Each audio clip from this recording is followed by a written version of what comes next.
Bienvenue à tous sur ce nouvel épisode de comment lancer sa société. Alors aujourd'hui, j'accueille Amélie Fenzi. Salut Amélie. Salut Corentin. Donc avec toi Amélie, on va parler de comment en fait je lance mon activité de service. Alors quand on dit activité de service, en fait ça recoupe plein d'activités potentielles. En fait, tu peux vendre du service à des particuliers, tu peux vendre du service B2B, donc à des entreprises, tu peux vendre tout un tas de services différents. Qu'est-ce que tu vends, toi, comme service, Amélie ? Alors moi, je vends plusieurs services. Je vends de la formation, je vends du conseil et je vends du recrutement. Formation, conseil, recrutement. Ok, ça fait presque une petite dizaine d'années que tu fais ça ? Ça va faire 10 ans. Ta boîte s'appelle Valeurs et Valeurs ? Tout à fait. Et donc, avant de créer cette boîte Valeurs et Valeurs en 2014, avant ça, est-ce que tu avais déjà fait du conseil, de la formation, ce que tu fais aujourd'hui ? Est-ce que tu avais déjà fait ça dans une vie d'avant ? Alors très peu. Très peu, si ce n'est que j'avais commencé ma carrière en faisant du commerce. Et donc, en fait, j'avais quand même cette casquette-là qui m'a beaucoup aidée quand j'ai créé l'entreprise. Ok. D'avoir une vision business, d'écoute des clients, de savoir vendre. Ça, tu dirais que c'est important ? C'est primordial. Je crois que ça a fait une grande différence dans ma création d'entreprise. Ok. Et après, je ne connaissais pas le métier de la formation, du recrutement, ou très peu, un an avant ma création. Et ce que j'ai fait, c'est qu'en fait, depuis le commerce, on m'avait demandé de travailler sur des casquettes de formation. Donc j'ai appris la formation, mais depuis un besoin utilisateur et non pas depuis un besoin organisme de formation ou RH. Ok. Et donc j'ai toujours été très proche, de par mon passé, du besoin utilisateur plus que du besoin pédagogique ou du besoin de l'organisme de formation. Ok.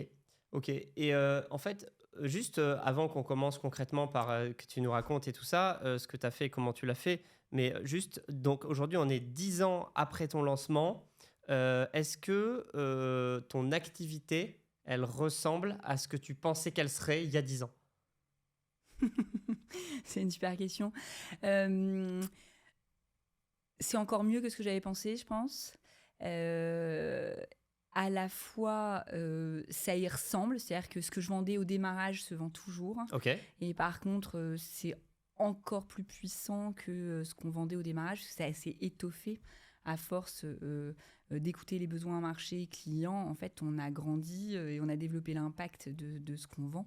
Mais on reste toujours dans ce qu'on avait imaginé au départ. Ok, intéressant. Alors, très concrètement, il y a plein de gens qui veulent se lancer. On en rencontre tous les jours, toutes les semaines. On dîne, on déjeune avec des gens, on rencontre des gens qui nous disent « je vais lancer mon entreprise, je veux lancer mon entreprise ». Souvent, on voit des gens qui nous disent « je ne sais pas trop dans quoi ». Parfois, on voit des gens qui nous disent « je sais dans quoi, mais je ne sais pas comment faire ». Bon, l'idée, le but ici, c'est justement d'aider un peu à passer le cap, à franchir le cap et à faire ses premiers pas.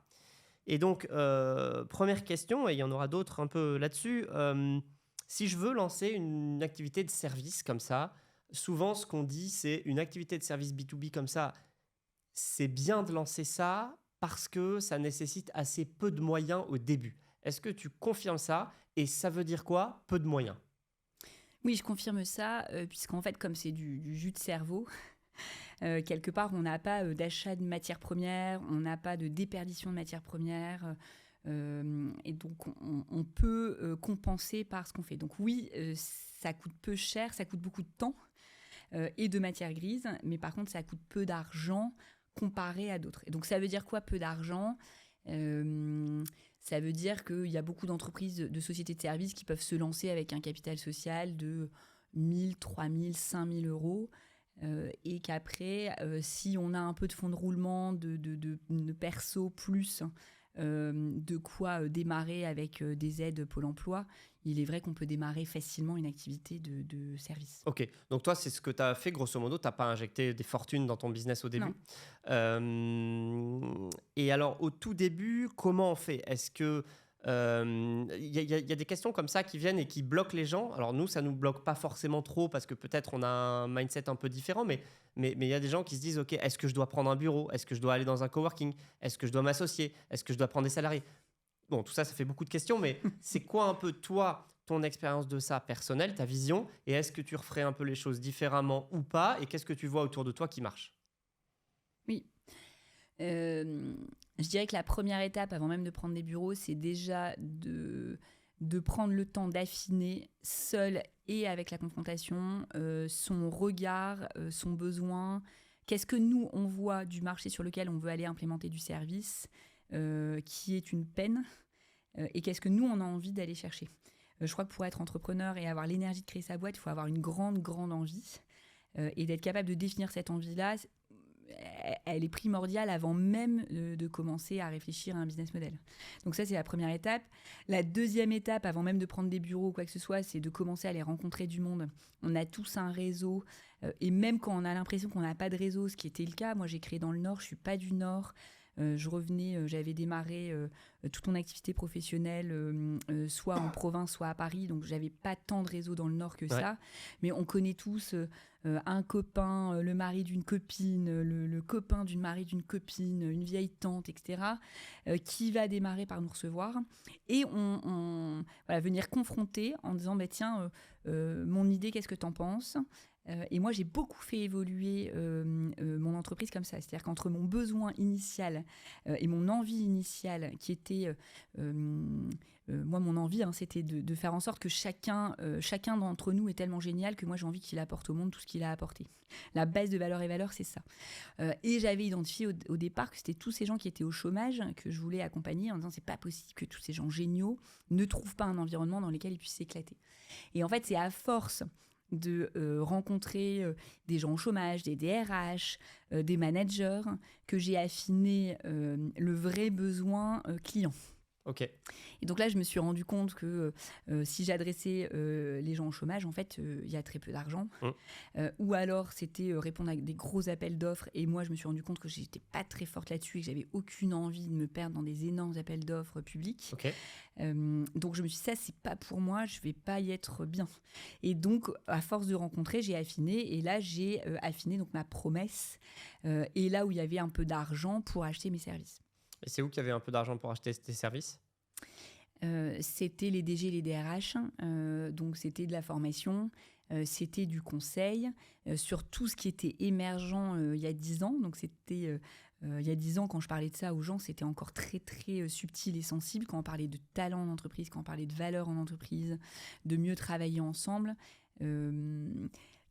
Je sentais que j'interpellais, mais on me disait mais il y a des vrais besoins d'entreprise, à mon avis il ne faut pas aller voir les chômeurs, nous on a plein de gens qui ne vont pas bien, on ne sait pas comment les accompagner, pour autant on ne veut pas les sortir de l'entreprise, et donc on est persuadé qu'il y aurait des moyens de faire ça. Et donc après, il ne faut pas s'arrêter à ça, c'est-à-dire d'accord, et donc comment vous les accompagnez aujourd'hui ? Est-ce que vous dépensez de l'argent pour ces sujets-là ? C'est un sujet dont on a un peu peur au départ, parce que je pense qu'on a très peur, en tout cas moi j'avais un peu peur qu'on me casse mon idée. Qu'on me casse mon idée. En fait, j'arrivais avec un élan, j'avais envie d'y arriver, j'avais envie d'y croire. Et en fait, on croise plein de gens qui n'arrêtent pas de casser notre idée. Si je pouvais lister les centaines de verbatims que j'ai eus qui m'auraient empêché de créer, entre eux, t'es sûr que tu veux te lancer dans le conseil, dans les RH, on n'en vit pas, tu vas manger des pâtes. En fait, il y a tellement de monde sur la place qu'il n'y a aucun moyen que toi tu fasses ta place. Tu fais comme tout le monde, tu n'es pas différenciante. Oui, c'est vrai qu'on a des besoins, mais c'est compliqué, on n'achète quand même pas souvent. Donc on rencontre quand même beaucoup de choses qui nous démotivent. Et je pense que ça, c'est le premier travail dont j'ai parlé, là, de travailler son énergie et son envie. Et en fait, si on a très envie, on lâche pas et on trouve le petit trou par lequel passer. Okay. Mais toujours aller confronter l'acte d'achat. Moi, c'est là où je vois le plus de chutes.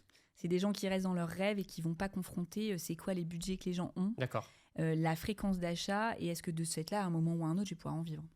Ok. Donc, j'ai pas encore répondu à tes questions très pragmatiques à ce stade. Non, mais après, il n'y a pas, sur les questions un peu que j'ai abordées, il n'y a pas vraiment de bonne ou de mauvaise réponse. Mais toi, par exemple, ta vision de prendre des employés ou un employé dès le début, c'est quoi ? Et s'associer forcément à tout prix, c'est quoi ? Oui. Alors j'ai une vision assez radicale, donc il y en aura qui vont aimer, d'autres qui vont moins aimer, mais le jeu, à la rigueur c'est l'objectif. Donc déjà sur les bureaux, moi je pense qu'à partir du moment où on a commencé à confronter, après c'est bien de prendre des bureaux. Parce que par contre une toute petite dépense, donc soit en coworking une fois de temps en temps, mais de sortir de chez soi et s'obliger d'avoir un rituel professionnel dans lequel je viens travailler, ça me semble important pour se mettre en position, de la même manière que s'habiller comme la cible professionnelle qu'on veut faire pour vraiment se mettre dans le mood. Ok. Deuxièmement, alors avant de prendre des salariés, pour moi, il y a une notion de business model. Alors, c'est comment je construis un business model dans lequel je vois que je vais pouvoir payer les gens. C'est-à-dire que je vois trop, moi, de jeunes entrepreneurs qui se disent « mais c'est pas grave, je vais prendre un associé qui va être de la main-d'œuvre gratuite, je vais être je vais me mettre un alternant, mais je vais lui demander d'avoir une compétence pro, mais en fait, ça va être un alternant qui donne pas forcément les moyens. » Donc, c'est un outil super s'il est réfléchi à viser à un moment de pouvoir vivre et de payer des gens. Parce que j'ai vu trop d'échecs et trop de gens vraiment avoir des grosses difficultés à avoir un associé qui était en fait de la main-d'œuvre gratuite, mais donc en fait on n'a pas vraiment choisi un associé. On a choisi par défaut. Voilà, on a choisi de la main-d'œuvre gratuite. Et donc après, quand on se retrouve à devoir grandir, on le voit beaucoup dans les services, alors après avec le digital, mais on se retrouve pas forcément avec l'associé avec lequel on aurait eu envie de poursuivre une aventure entrepreneuriale. Ouais. On se retrouve avec un prêt de main-d'œuvre qui était bon un moment et puis qui 3-4 ans après n'est plus bon. Ok. Mais moi, j'ai par exemple pris une première salariée en freelance au démarrage, ce qui me permettait de me rassurer sur je dépensais de l'argent quand j'avais des besoins. Ouais. Et puis après, très vite, j'ai investi. En me disant j'ai mis un peu de trésor de côté. Donc moi, ma stratégie financière, ça a été de gagner de l'argent sur un métier qui était facile en attendant que mon innovation sorte. Ouais. Et donc je mobilisais les deux.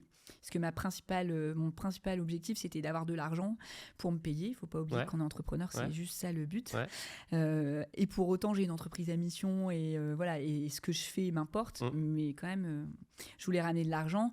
Et donc très vite, quand j'ai vu que je ramenais de l'argent, en fait, moi, j'ai gardé mes allocations Pôle emploi. J'avais créé très tôt pour mon salaire.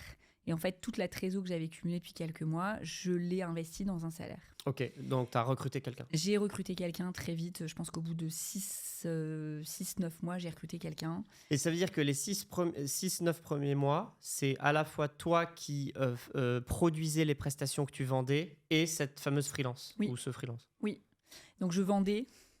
On fait tout, hein. On fait la com, le commerce, le marketing... et puis je produisais les services qu'on me demandait. Ouais, tout à fait. Ok. Et une fois que j'ai eu suffisamment d'argent, j'ai commencé à déléguer. Ok.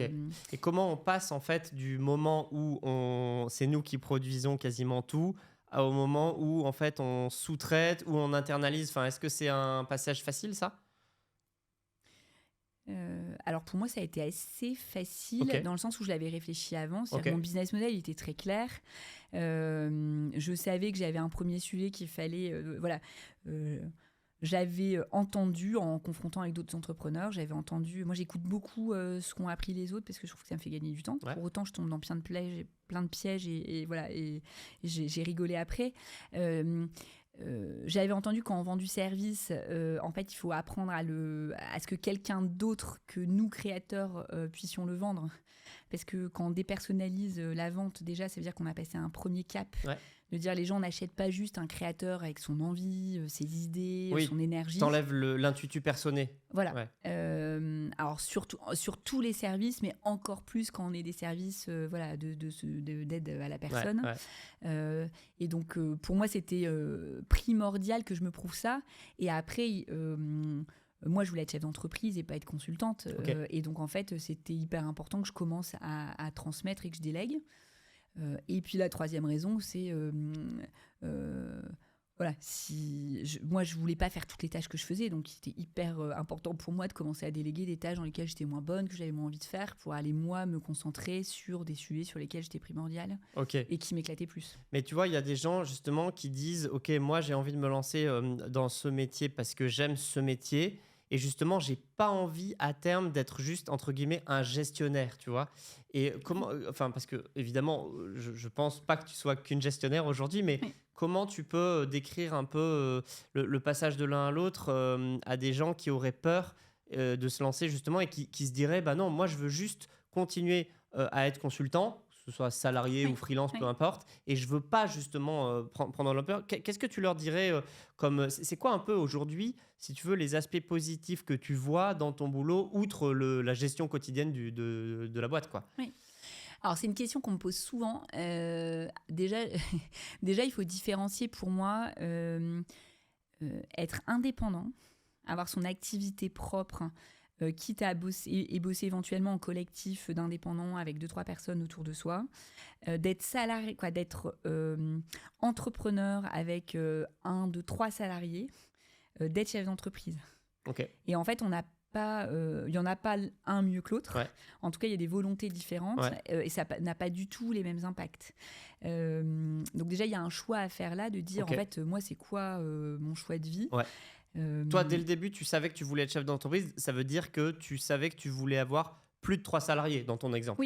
Oui, complètement. Ok. Oui, moi, je voulais avoir plus de 3 salariés et j'en ai pris le chemin. Mais donc, j'avais réfléchi à un vrai business model qui intègre le fait que y ait une activité en propre et plein de choses qui puissent se faire en dehors de moi. Même si aujourd'hui, je suis dirigeante et en même temps, je garde une casquette de commerce et je garde une casquette de conseil.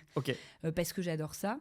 Mais je ne fais que ce que j'aime dans ces casquettes-là. Et tout, voilà, mais je garde la casquette de dirigeante.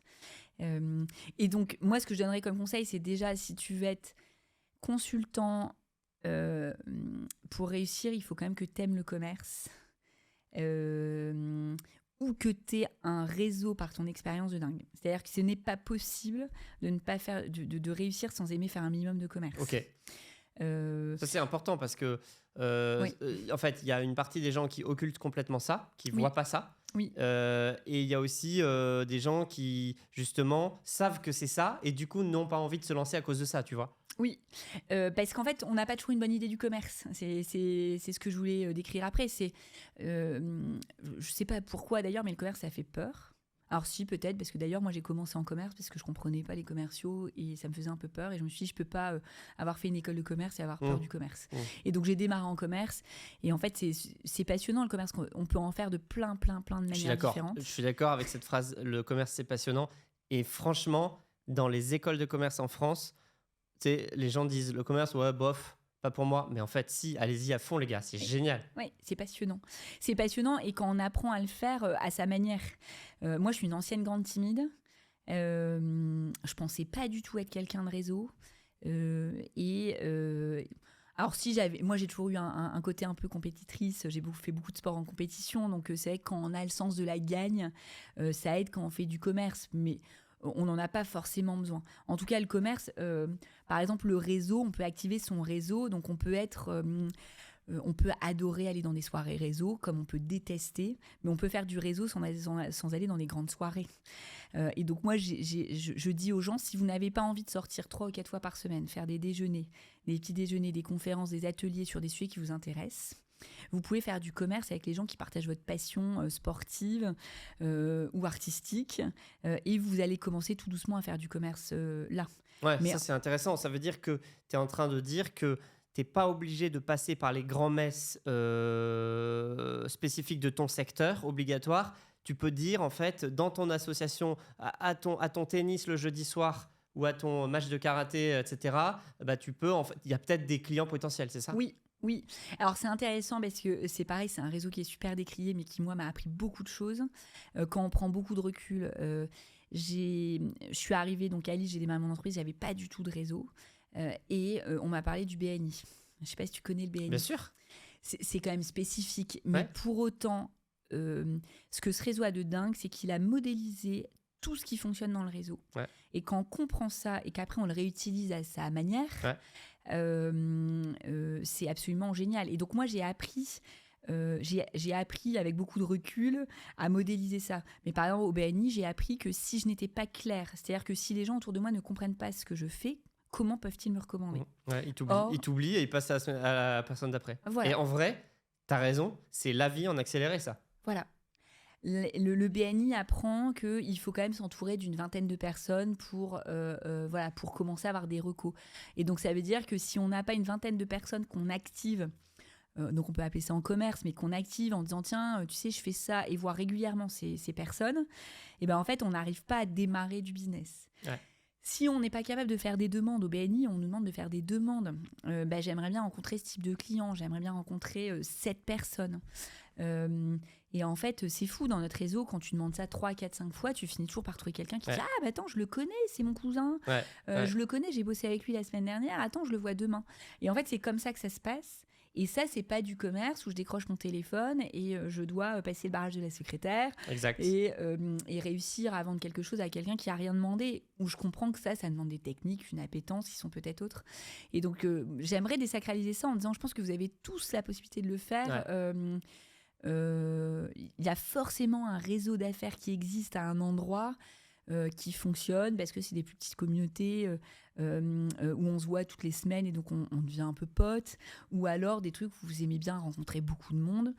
À vous de trouver. Mais par contre, créer une entreprise sans aimer faire ça, moi je crois que c'est pas possible. Ouais, je suis complètement d'accord avec toi là-dessus. Et moi, je cite souvent une anecdote, c'est qu'au début, quand j'ai créé donc Super Capital, la boîte que je co-dirige aujourd'hui, en fait, au début, je me suis dit, mais attends, des co-investisseurs avec qui je peux partager des deals, j'en connais pas. Enfin, j'en connais peut-être 2, 3 max. Ouais. Et en fait, j'ai pris mon téléphone et j'ai descendu mon répertoire. Et en fait, c'était pas 2, 3, c'était 20, 25 que j'avais. Mais en fait, parce qu'on croise tellement de gens en fait, dans la vie qu'on ne se souvient pas de tout le monde. Mais quand on se pose une heure et qu'on regarde, effectivement, bah si, on en connaît. Et alors, je dis pas que je les connais tous parfaitement, mais on les a croisés et on peut les appeler, on peut leur envoyer un WhatsApp.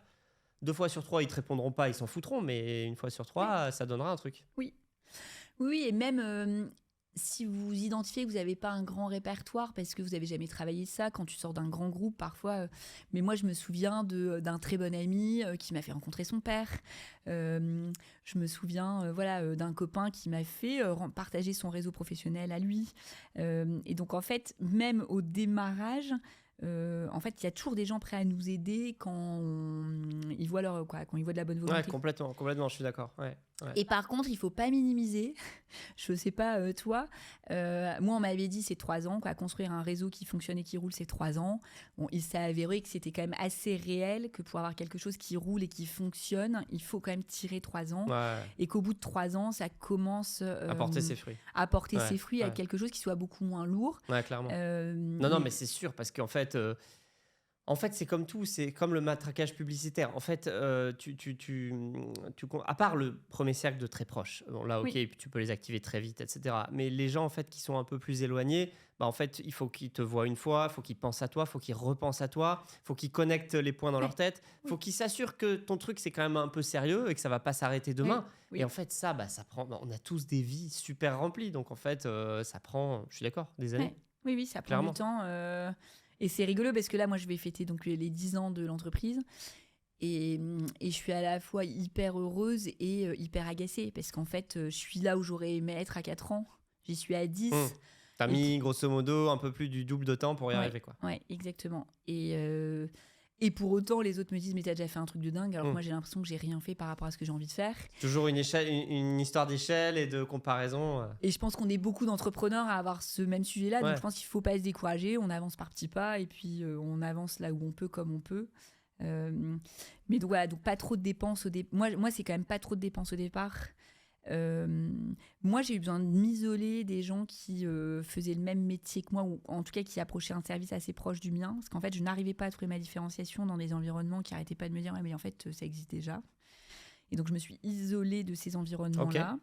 Je me suis rapprochée d'environnements. Moi, j'avais envie de déconstruire les logiques actuelles. Et donc, je me suis plutôt entourée de gens qui déconstruisaient les logiques actuelles dans d'autres métiers de service.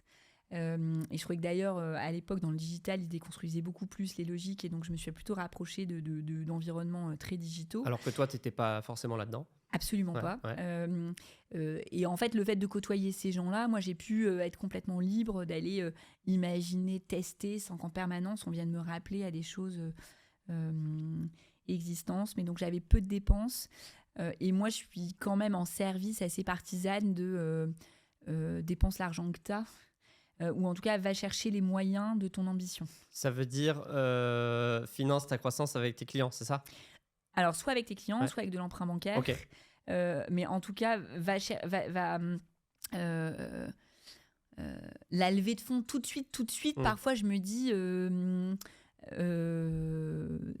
que ça va trop vite et qu'en fait, si on n'a pas déjà eu des premiers clients, des premiers actes d'achat, des gens qui nous ont dit, bah non, en fait, le nombre de gens qui m'ont dit, Amélie, ton concept il est génial, qui m'ont jamais acheté. Je veux dire, on en a plein et je pense que je suis pas la seule. Et donc en fait, j'ai toujours dit, quand les gens ils me disent, mais Amélie, c'est génial, en plus ta marque, elle a une promesse super, c'est génial que tu aies réussi à vivre ça, donc je pense que ça donne de l'espoir. Et je les regarde en me marrant et je lui dis, en fait, il n'y en a pas un qui m'a acheté pour ça. Ils m'ont tous acheté parce qu'ils avaient un problème à un moment suffisamment important pour qu'ils doivent dépenser de l'argent. Et ils m'ont choisi, entre autres, par la promesse qu'on avait. C'est le cherry on the cake. Voilà, c'est le cherry on the cake. Mais c'est pas, le besoin, c'est quel est le problème pour lequel ils sont prêts à payer. Et ça, c'est, je trouve, quelque chose qu'on oublie beaucoup quand on rêve au départ de sa vie d'entrepreneur. Mais ça, oui, ça c'est vrai qu'il ne faut pas rêver. 99% du temps, ça se passera comme ça dans vos aventures entrepreneuriales. Ouais, je suis d'accord. Et alors, donc justement, comment est-ce que je trouve des clients ? En fait, au début, alors on en a un peu parlé avec le réseau et tout ça, mais il y a plein de gens qui se disent, attends, mais comment je fais au début pour trouver des clients ? En fait, concrètement, je fais quoi ? Alors, je peux te donner mon petit secret. Maintenant, il y a péremption, mais je le fais encore quand je lance des nouvelles offres et que je veux trouver des premiers clients sur des nouvelles offres actuellement. Ma stratégie à moi, elle vaut ce qu'elle vaut. En fait, moi, je réfléchis au sujet et après, alors que moi, je pense déjà être prête, donc je pourrais démarrer la commercialisation. En fait, je prends rendez-vous avec des potentiels acheteurs, mais je leur dis pas que je veux leur vendre. Je leur dis, j'ai réfléchi, je suis en train de réfléchir et de concevoir quelque chose qui a attrait à votre métier. J'aimerais en discuter avec vous pour savoir. Et en fait, je vais les voir. Une fois sur 3, il y en a un qui m'achète. Donc, tu les intègres au process, peut-être un peu virtuellement, mais bon, au process de construire l'offre. Voilà. Et j'y vais vraiment pour ça. C'est-à-dire qu'à aucun moment dans le rendez-vous, je leur force la main pour acheter. Donc, c'est un échange. C'est un échange. Et là, en fait, le client ou le prospect se rend compte que, en fait, c'est pas mal. Ça a l'air cool et j'irais bien, je serais bien client, en fait. Tout à fait. Et il se transforme. Voilà. Et donc, j'en ai 1 sur 3 à peu près qui transforme. Et au pire, les 2 autres, j'ai gagné du vocabulaire. Parce qu'ils m'ont parlé de leur vocabulaire à eux, ils m'ont permis d'affiner quels étaient les besoins et donc moi d'affiner mon argumentaire. Et ils ont peut-être pensé à un copain chef d'entreprise qui a besoin de ça. Ils vont parler de moi et donc j'arrive avec beaucoup d'énergie, beaucoup d'envie. Mais par contre, à aucun moment, je ne leur fais sentir que je veux le vendre. Ok, intéressant. Au début, je veux me lancer en service, j'ai mon secteur d'activité où je pense apporter une plus-value, mais je leur vends quoi à ces clients en fait ? Est-ce que je leur vends du temps ? Parce qu'en fait, je veux dire, je vends des barquettes de gâteaux, de petits beurres, c'est facile. Je fais une boîte et je la vends. Là, le service, c'est toujours un peu flou. On ne sait pas ce qu'on vend. Est-ce qu'on vend une expertise ? Est-ce qu'on vend du temps ? Est-ce qu'on vend un package ? Donc, comment on le vend et à quel prix ? Je vais te retourner la question. C'est pas toi qui es expert en business model. J'aime bien ce sujet. Moi, j'ai beaucoup travaillé mon business model Canva. Je trouve que le business model You, il est très intéressant quand on veut vendre du service. Et après, j'ai envie de dire que tout... Je sais pas bien répondre à ça parce qu'en fait, ça va dépendre de ce que tu veux faire, comment, avec qui. Et donc au départ, en fait, je crois que ça c'est une leçon d'entrepreneur dans le service ou ailleurs. En fait, tu te démerdes pour vendre la première chose. Tu fais semblant que tu sais le faire et après tu te débrouilles. Et en fait, tu ajustes au fur et à mesure et tu vois ce que les gens sont prêts à acheter. Si les gens ils achètent du temps, tu leur vends du temps. Si les gens ils t'achètent... Là en ce moment, nous on vend une offre. Et puis dernièrement, on a commencé à nous acheter du temps. Parce que les gens, ils nous disent, mais en fait, votre positionnement, il est dingue. En fait, vous apportez un truc. Nous, on voudrait tous avoir une personne de chez Valeurs et Valeurs en permanence chez nous. Et donc, on commence à vendre du temps. Intéressant. Mais donc, on l'avait pas. Tu l'avais jamais fait avant? On l'avait jamais fait avant. Ok. Maintenant, ça change le métier, donc ça change les recrutements que je dois faire, parce que c'est pas du tout la même chose d'intervenir ponctuellement sur des missions à impact que d'intervenir sur du temps. Donc en fait, c'est aussi ça le sujet. En fait, à chaque fois que tu fais un choix, ça a des impacts sur ton recrutement, le prix que tu payes. Quand tu vends du temps, tu es beaucoup plus dépendant du prix du marché. Ok. Parce qu'on peut te comparer facilement. On te compare facilement à des prix d'autres métiers d'ailleurs parfois, et donc c'est compliqué, et de ce fait-là tu rentres vraiment dans la compétition en face. Donc c'est vrai que nous on a pris le parti d'aller vendre une valeur ajoutée pour se dire les gens achètent une offre de service, et donc c'est plus difficile de comparer. Ouais. Et après moi, Amélie, moi je suis quelqu'un de résultat, et donc moi je vends plus du service avec un engagement de résultat plus qu'un engagement de moyens. Mais ça fait partie de ma personnalité. Okay. Et donc en fait c'est là où à chacun d'entre vous de vous faire confiance, de bien vous connaître et de travailler ce que vous avez envie d'apporter. Okay. J'ai des confrères qui vendent du temps là en ce moment, et qui réinventent des modèles qui sont passionnants, et où il y a un business model sur un métier assez similaire au nôtre qui je pense peut très très bien fonctionner également. Et donc je pense qu'il y a il y a plein de positionnements à avoir. Je crois qu'être entrepreneur, et d'ailleurs toi avec Super Capital, tu t'es positionné sur un marché où on ne t'attendait pas, où il y avait plein de gens, mais c'est quelque chose qui vous ressemble à vous les fondateurs. Donc moi je crois beaucoup à ça. Beaucoup à ça. Et le pricing, donc comment tu fais ton pricing au début? Ça effraie 90% des néo-entrepreneurs. Il y a toujours un peu ce mythe où on dit au début on price toujours trop bas et puis on machin et tout. Toi en fait, est-ce que ça a beaucoup changé ton pricing entre le début il y a 10 ans et aujourd'hui? Et c'est quoi un peu tes insights là-dessus, quoi? Oui. C'est vrai que ça effraie quand même une grande partie des gens. J'en ai vu que ça effrayait pas, mais ils sont quand même rares. Je faisais partie des gens que ça effrayait un peu, surtout de la prestation de services intellectuels. Comme tu vends en partie au départ ta prestation intellectuelle, c'est un peu comme être amené à se vendre. Donc il y a un peu entre le syndrome de l'imposteur, le tabou de l'argent, ça reste difficile. J'ai fait la bêtise au départ de me vendre au prix bas du marché, donc au prix du freelancing. Et donc c'est là où il faut faire des choix. En fait, quand on est freelance, c'est très très compliqué d'aller augmenter ses prix, ou alors il faut vraiment avoir une prestation de service très travaillée aussi. Mais on reste sur des fourchettes qui sont très connues. Et après, j'ai vite, quand j'ai travaillé mon business model financier, j'ai très vite vu que si je restais à ces prix-là, en fait, j'arriverais jamais à travailler de la com, à avoir des personnes qui me soutiennent en administratif. Et donc, en fait, c'est le business model financier qui m'a aidé aussi à travailler mon pricing en disant... moi, les questions que je me suis posées, c'est est-ce que je veux travailler le soir et le week-end? Est-ce que, quel est le salaire que je veux avoir? Quel est le salaire auquel je veux payer mes salariés? Quels sont les services que je veux proposer? Et puis, une fois que j'avais mixé tout ça, en fait, c'est une grande équation qu'on finit par résoudre au fur et à mesure. Et donc, moi, je me suis rendu compte que comme je ne voulais pas bosser le soir et le week-end, que je voulais... j'avais un parti pris assez fort. Moi, je m'étais dit, soit je veux bien vivre, soit je fais une association, mais entre les deux, ça ne m'intéresse pas. Et donc, il fallait que mon business model y réponde à ça. Et donc, j'ai construit mon business model en disant, si j'ai 5 jours dans ma semaine, jusqu'à quel prix je peux monter? Et après, j'ai été écoutée. Et donc là, j'ai eu quelques suées froides parce que j'ai été discuter avec des confrères et des consoeurs de ce sujet-là. Et c'était hyper intéressant parce qu'ils m'ont tous ouvert beaucoup leur pricing. Et j'ai décidé de me mettre au prix fort de tout le monde, au prix les plus élevés. D'accord. Ça, c'est intéressant parce que et ça c'était au tout début ou au bout de...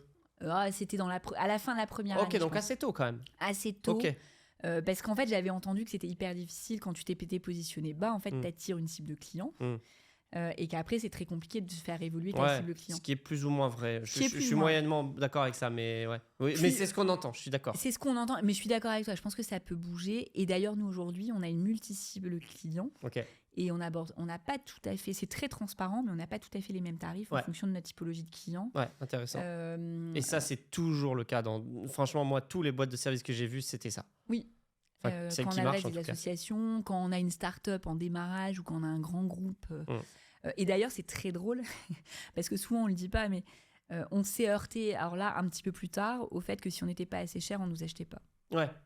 Bah c'est vrai que dans les prestations intellectuelles, bah tu te dis en fait plus c'est cher, plus ça va être quali quoi. Il y a un peu de ça aussi. Pour certaines personnes et une Ouais. certaine typologie de clients. Et donc, c'était intéressant de se dire que la première fois que j'ai loupé un client parce que j'étais pas assez cher, Ouais. ça m'a servi de leçon. Ça c'est intéressant. Ouais. Et donc, la deuxième fois, j'ai transpiré une grosse goutte. J'ai fermé les yeux quand j'ai envoyé mon mail avec le tarif en me disant que j'assumais pas complètement. Puis quand j'ai vu que c'est passé comme une lettre à la poste et qu'en fait, la personne continue à acheter et que d'autres personnes continuent à acheter, je me suis dit, bon, bah, c'est tout. C'est que c'est le bon tarif pour cette cible-là ouais. à ces moments-là. Ça c'est intéressant. Ouais, c'est ça. Le bon tarif au bon moment pour la bonne cible. En fait, comme dans tout dans le business, faut pas être dogmatique quoi. Ce qui va être vrai pour un client, une typologie de client, une typologie de prestation de mission va pas être vrai pour une autre quoi. Oui. Ok. Si on revient encore plus concrètement à toutes nos histoires, dès le début, tu dirais que quelle part de ton temps tu dois prospecter? Alors aujourd'hui, c'est peut-être différent, 10 ans après, mais au début, c'est quoi un peu la part du temps où tu prospectes et est-ce que ça évolue avec le temps? Enfin, comment ça s'organise ça? Oui. La part de prospection, elle est quand même importante au démarrage. Donc, si on se place à un endroit où vous n'avez pas un réseau déjà bien établi, effectivement, la part de prospection, ça doit être quasiment la moitié de votre semaine Ok. au tout démarrage. Et après, ça va se complexifier parce qu'à partir du moment où vous commencez à avoir des clients, c'est là où il y a une petite phase compliquée. Où Il faut les traiter, les clients. Voilà, il faut les traiter, les clients, donc il faut être un peu courageux. Moi, le démarrage, je me souviens... en plus, j'ai créé, j'avais mes 3 petits garçons en bas âge. Le dernier venait de naître. Et donc, voilà, je faisais mes journées. Je rentrais les voir, je ressortais. Moi, j'avais un métier où il fallait quand même que j'aille dans des cocktails. Et puis, c'était pas trop dérangeant pour moi, ce genre de prospection. Mais donc, où je ressortais le soir pour reprospecter. Et donc, c'est vrai qu'il y a un moment de l'entreprise où il faut compenser un peu tous les rôles. Ouais, t'es un peu obligé. Parce que par rapport à ce que tu disais tout à l'heure, où tu voulais pas bosser le soir et le week-end et tout, il y a un moment, tu as été un peu obligé de t'y mettre, quoi. T'es obligé. Il y a un passage où on est obligé de donner à fond pour y arriver parce qu'il faut mettre un gros coup de collier pour se démarquer et sortir du lot. Et donc oui, je suis ressortie dans des petits déjeuners. Donc ça, c'est le matin tôt, des déjeuners réseau. Et donc, il faut donner un peu en prospection. Et ça, même si on embauche en commercial, je crois que le créateur, fondateur d'une société de service, à un moment, il faut quand même qu'il incarne. Et donc, même s'il ne traite pas après, moi, ce que j'appelle la génération new lead, et d'ailleurs, j'en fais encore énormément. C'est-à-dire qu'aujourd'hui, moi, je ne fais plus le commerce parce que j'ai plus le temps de tout traiter. Mais par contre, je génère encore énormément de leads. Ouais, c'est-à-dire, générer des leads, ça veut dire rencontrer des gens, voir qu'il y a un petit intérêt et les rabattre vers tes commerciaux ou les gens qui vont closer, c'est ça? Voilà, tout à fait. Et donc, c'est, tiens, un tel est intéressé pour ce type de formation ou un tel m'a dit qu'il voudrait nous rencontrer juste pour poser ça, un problème avec un codir. Et donc là, moi, j'ai le commercial où je lui dis, bah, tiens, un tel a ce sujet-là, est-ce que tu pourrais les recontacter? Et après, bah, nous, maintenant, c'est structuré et accompagné. Mais on appelle ça la génération de lead. Et pour moi, ça, le dirigeant, il y est toujours. Et 10 ans après, c'est encore une part importante à différents niveaux, mais parce que c'est d'autres contrats sur... d'autres ampleurs. Mais même à des très gros niveaux, effectivement, je suis d'accord avec toi. Hein, prenez la banque d'affaires, les métiers de banque d'affaires très prestigieuses comme Rothschild, Lazare ou même Goldman Sachs, etc. En fait, il y a toujours un moment où il y a un associé en haut, un managing partner, un machin, qui va rencontrer quelqu'un. Alors, c'est peut-être à Davos, c'est peut-être dans d'autres sphères que nous, mais et donc en fait, il va ramener le client ou le prospect, effectivement, comme tu dis, et dire bah voilà, il y a tel mec ou telle nana qu'on a qui semble assez chaud pour nos prestations, travaillons-la, quoi. Voilà. Et donc, ça peut se faire le soir à un dîner, ça peut se faire dans une partie de tennis, ou ça peut se faire effectivement dans des grands rassemblements. Et donc, moi, je vous conseille de vous engager aussi dans des causes parce que les gens, ils aiment les gens engagés. Le commerce, on dit que, je crois que 60% d'un acte d'achat se fait par le capital sympathie. Et donc, je connaissais pas cette stat, c'est intéressant. Ça sort du petit livre rouge de la vente, je ne sais plus qui est l'auteur, mais donc 60% d'un acte d'achat se fait sur un capital sympathie. Ça veut dire que si vous travaillez votre capital sympathie, même au-delà de votre offre... Vous avez déjà fait la moitié du boulot. Voilà. Et alors, je peux vous témoigner ça. Je pense que Corentin, tu m'as connu à certains moments. Mais moi, mes amis rigolent encore aujourd'hui en me disant, mais Amélie, en fait, c'est tout. On t'a suivi parce que tu avais une telle énergie. On voyait que tu croyais tellement. Bien sûr. Qu'en fait, on avait envie de te suivre. Mais en fait, on comprenait pas très, très bien ce que tu voulais faire. Et donc, en fait, j'ai beaucoup de gens qui m'ont suivi sur mon capital sympathie au départ. Et mon capital sympathie, c'était mon envie... de proposer des services à un endroit et le fait que j'y croyais beaucoup. Et donc là-dessus, vous pouvez vous faire confiance que le capital sympathie, on en a tous. Ouais, bien sûr. Et donc, quel est le vôtre, auprès de qui, et aller activer ça. Ouais, je suis d'accord, clairement, oui. Enfin, je connaissais pas cette stat, mais je suis tout à fait d'accord avec l'histoire des 60% ou même plus parfois. Alors, c'est quoi pour toi, changement de sujet, mais est-ce qu'il y a des outils indispensables? C'est-à-dire, je me lance dans la logistique, je suis préparateur de commandes, il me faut un cutter, il me faut un marqueur, il me faut un calepin, pour noter les commandes, etc. Oui. Je me lance dans un service B2B, enfin dans une boîte de service. Est-ce qu'il y a des outils comme ça que tu recommandes fortement? Est-ce que ça existe ou... C'est une bonne question. Je pense que le plus important pour moi, ça serait de réussir à formaliser ce que vous avez dans la tête. C'est-à-dire que ce que vous voyez qui vous paraît évident, a priori n'est pas évident pour les autres, donc c'est de passer son temps à clarifier. Donc c'est éventuellement là, c'est pas un cutter, un ciseau, c'est une plaquette. Ok. Et donc la plaquette, après, qu'elle soit papier, digital. Donc une plaquette, ça veut dire une plaquette, comme tu disais, papier digital, une présentation PowerPoint, un site internet très clair, c'est ça? Voilà. Et donc je pense que dans la prestation de service, le plus dur, c'est d'avoir un pitch clair avec une offre claire. Et donc oui, que ça soit un site internet, une présentation PowerPoint, un document papier. Encore une fois, il y a toutes les écoles. Il y en a qui vous diront que le papier c'est mort, il y en a d'autres qui adorent le papier. Moi, je m'en fous. C'est un truc qui vous ressemble. C'est un truc qui vous ressemble. De toute façon, les services, il en faut pour toutes les personnes. Mais c'est quelque chose de clair. Avec, là, dans mes écueils, et moi, j'ai galéré dans ma croissance et mon développement là-dessus, c'est que c'était pas suffisamment clair. Et je continue encore à travailler aujourd'hui. Je peux témoigner, effectivement, au début, j'ai toujours adoré ce que tu fais et j'adore toujours, mais c'était pas très clair, je pense, pour beaucoup de gens. Et maintenant, ça l'est beaucoup plus. Ça l'est beaucoup plus et ça l'est pas encore suffisamment. Et donc moi, depuis 10 ans, tous les 2 ans, et je peux vous dire que j'en ai ras-le-bol, mais n'empêche que c'est cette simplification de l'offre. Et je me souviens ça m'avait fait du bien. Un jour, j'avais travaillé comme ça avec mon équipe ardemment et je présente ça à mon conseil. Moi, j'ai un conseil qui m'aide à prendre du recul. Et un des dirigeants m'a dit « Ah ben Amélie, mais présentez comme ça, mais moi là, j'achète tout. » Et donc, je pense qu'en prestation de service, si vous avez un jour quelqu'un qui vous dit « Ah ben, je comprends », et qui est dans votre cible, et qui vous dit « Ah ben oui, ça, moi, ça, j'adorerais acheter, là, c'est bon, vous avez... je pense que vous avez votre sujet. Ok. Une fois que je me suis lancé, j'ai eu mes premiers clients, j'ai réussi à m'entourer un petit peu de quelques freelances, peut-être éventuellement un ou une première employée, peut-être éventuellement un ou une associée, mais pas obligé. Je commence... Voilà. J'ai validé qu'il y avait un truc. Oui. Il y a une phase qu'en anglais, on appelle le scale. Je ne sais pas comment on dit en français, de la croissance, de la structuration. Tu as connu cette période-là, puisque aujourd'hui, vous êtes une quinzaine dans la boîte, je pense. Et au début, tu étais toute seule. Moi, je pense personnellement que c'est le plus dur à faire dans une boîte, parce que passer de 0 à 1... Enfin, en tout cas, pour moi, c'est facile. Faire émerger de terre un projet from scratch, c'est facile.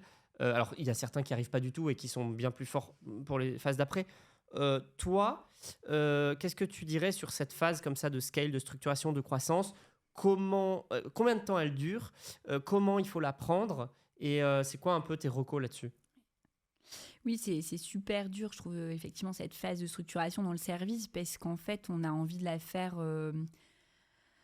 En fait, c'est beaucoup des hommes. Donc, en fait, déjà, dans un business de prestation de service, on a une part de salaire qui est énorme. Donc déjà, le droit à l'erreur, il est chaud. Ouais, bien sûr, c'est quasiment tes seules charges avec le loyer. Voilà, tout à fait. Donc c'est assez important, tous les hommes qu'on recrute. Et donc, moi, j'ai beaucoup galéré et j'ai souvent diminué ma marge parce que j'avais pas les bons hommes. J'avais pas... Donc, dans ma croissance, en fait, c'était comment structurer le recrutement des bonnes personnes, comment les former et les intégrer. Parce que dans le service, comme c'est une création de liens et de personnes, en fait, il faut acculturer la personne à ce qu'on fait.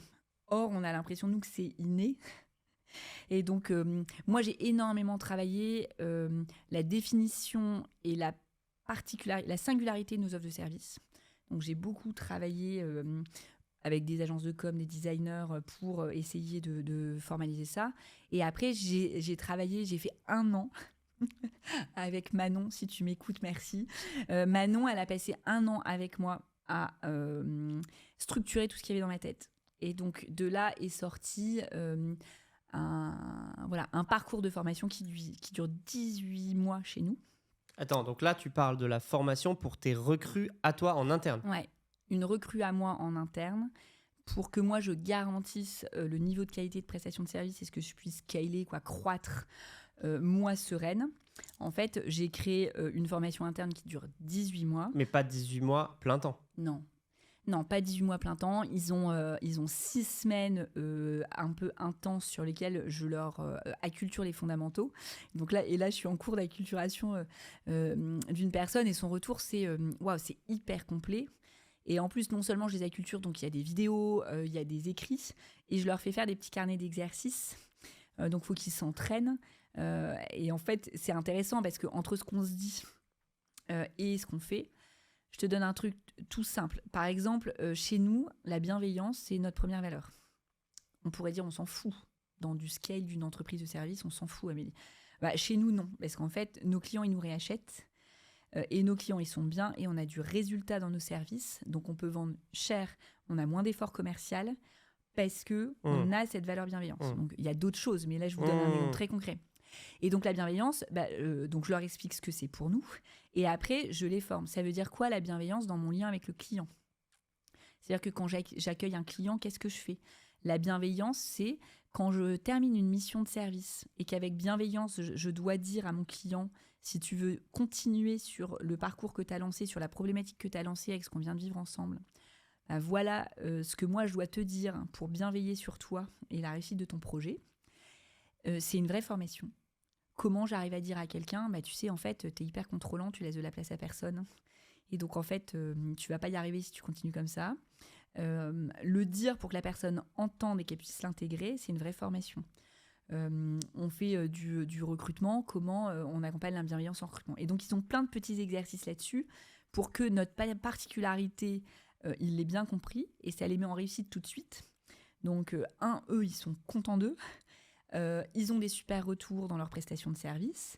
Donc, eux, ça leur redonne plein d'énergie. Donc, ils ont encore plus d'énergie pour faire du service. En même temps, nos clients sont contents. Et donc, à la fois, ils parlent de nous bien et en même temps, ils nous rachètent. Et donc, pour moi, avoir investi dans cette structuration de c'est quoi notre service, comment il se décompose, est quelque chose de super important. Ok, intéressant. Alors, ce que tu dis, c'est que finalement...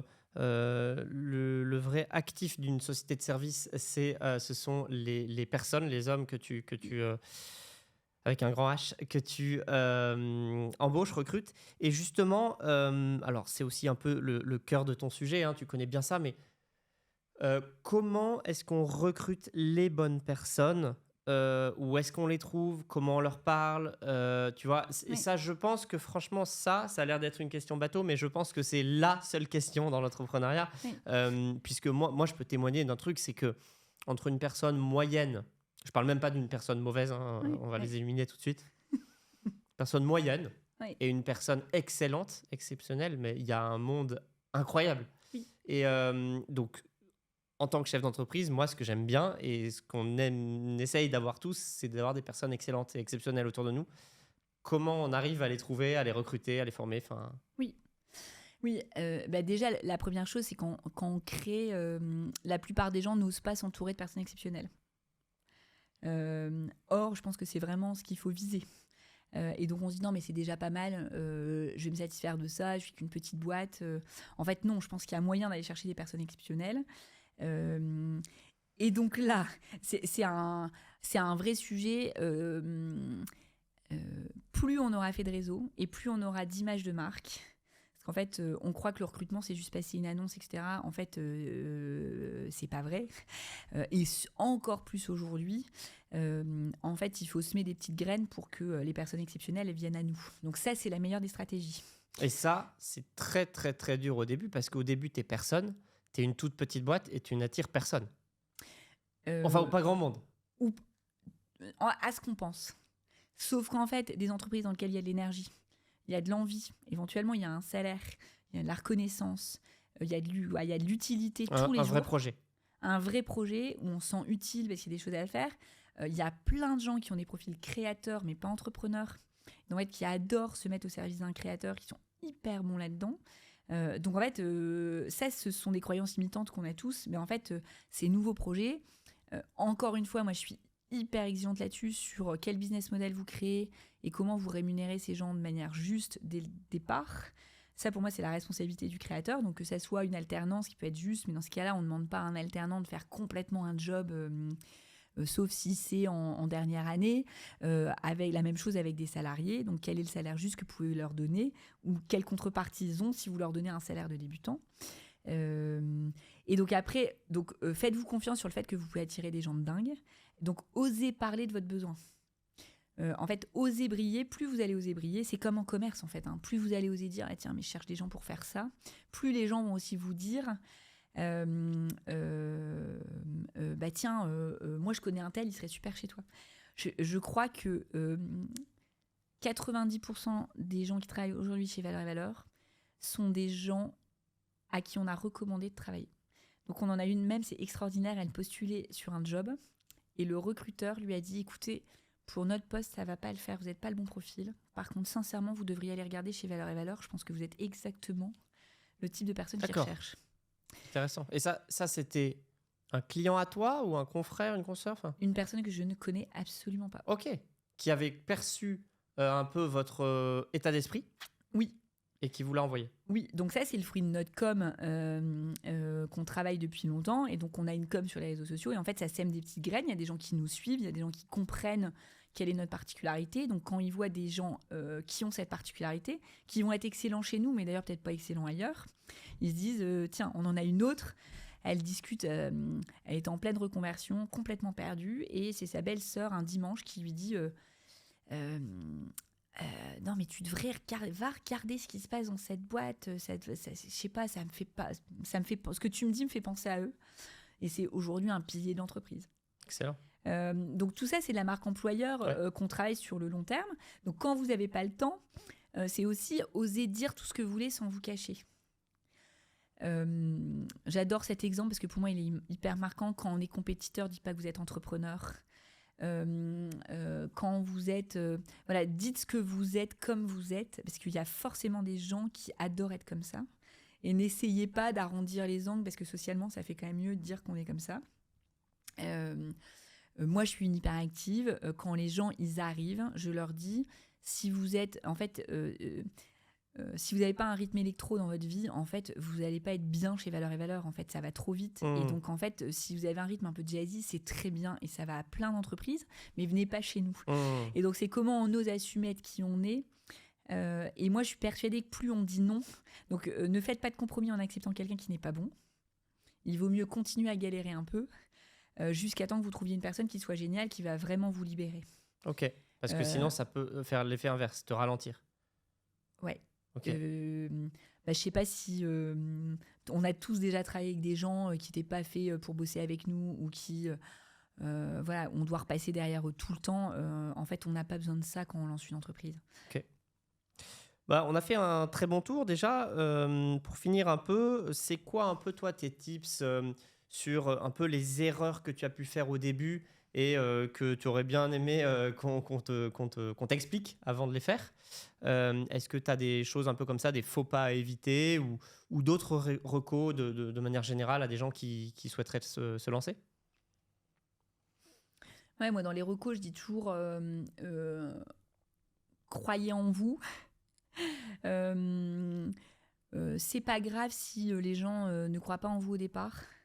Et je pense que quand on se lance, c'est normal qu'il y ait des gens qui aient peur. En fait, ça active plein de choses chez plein de gens. Et donc, voilà, croyez en vous. N'oubliez pas que même si vous le faites, parce qu'à un moment, vous avez envie de respirer, parce que vous avez étouffé pendant trop d'années, si vous n'avez peut-être pas été reconnu, etc., ça, ce sont des motivations, mais pas des raisons suffisantes pour entreprendre. Donc, si vous entreprenez, c'est pour gagner de l'argent. Voilà, et être libre de pouvoir gagner de l'argent comme vous en avez envie. Mais il ne faut pas oublier que c'est ça le premier sujet. C'est pas juste respirer en dehors de l'entreprise dont on étouffe. Donc voilà, j'ai vraiment envie de dire ça et de trouver l'équilibre entre le fait de gagner de l'argent dans un business model et en même temps de faire quelque chose où vous vous sentez utile et qui fait sens pour vous. Ok. Voilà, et d'apprendre. Je pense que c'est un conseil qu'on m'avait donné, que j'avais écouté, mais en permanence d'écouter tout ce que les gens disent sans tout écouter. C'est pas si Ça, facile c'est un bon que conseil, ouais. ça. Faut pas tout écouter parce que les gens, ils ont jamais la totalité de votre sujet. Bien sûr. Et en même temps, il faut écouter jusqu'à temps que vous trouviez. Oui, ce que tu dis, c'est intéressant. Ça veut dire que tu vas écouter 10 personnes et sur la personne numéro 1, il y a peut-être 1% à prendre. Sur la personne numéro 5, il y a peut-être 90% à prendre. Il faut bien en fait arriver à prendre le meilleur de chacun, quoi. Voilà. Et peut-être que les 10 vont quand même vous dire que là, vous allez dans le mur pour des raisons différentes, mais à un moment, vous vous dites, OK, s'ils ont tous ça, il y a peut-être quand même un sujet que j'ai pas compris. Qu'est-ce qui me parle, moi ? Voilà. Mais en tout cas, d'écouter sans tout prendre, je pense que ça, c'est un vrai... Je suis d'accord. Voilà, c'est un vrai sujet. D'oser prendre des missions et vous débrouiller après. J'en parlais avec un autre créateur de services et on rigolait là-dessus en disant les quelques suées froides qu'on avait eues parfois en se disant hop, hop, hop, hop, hop. Bien sûr que je sais faire. Et après, on se dit comment je vais faire. Mais c'est pas grave, on va demander de l'aide, on se renseigne, etc. En fait, on a de la chance dans les entreprises de services d'avoir un peu de temps de réflexion et du jus de cerveau, et donc on peut le faire. Donc, allez-y, plantez-vous, relevez-vous, redémarrez, et vous allez voir, c'est le kiff absolu. Génial, excellent. Merci Amélie. 2014, tu as créé. Là, on est en 2024. En 2034, tu en es où ? Tu fais quoi ? Dans 10 ans ? Dans 10 ans, j'aimerais vraiment qu'on puisse accompagner et l'entreprise, mais pas que. On a une grande envie d'accompagner des jeunes. On pense que dans les services qu'on propose, il y a des services qui peuvent aider les jeunes à déjà mieux construire leur vie plus jeune. Élèves, étudiants, lycéens, voilà. collégiens. Élèves, étudiants, lycéens. Et donc, on aimerait vraiment accompagner le fait que les déclics qu'on fasse dans la vie de l'entreprise aujourd'hui puissent être vécus à d'autres endroits que dans l'entreprise. Ok, top. Intéressant comme mission. Super, merci beaucoup en tout cas Amélie d'avoir pris du temps pour nous expliquer tout ça. Et puis on vous dit à très bientôt. À très bientôt. Merci.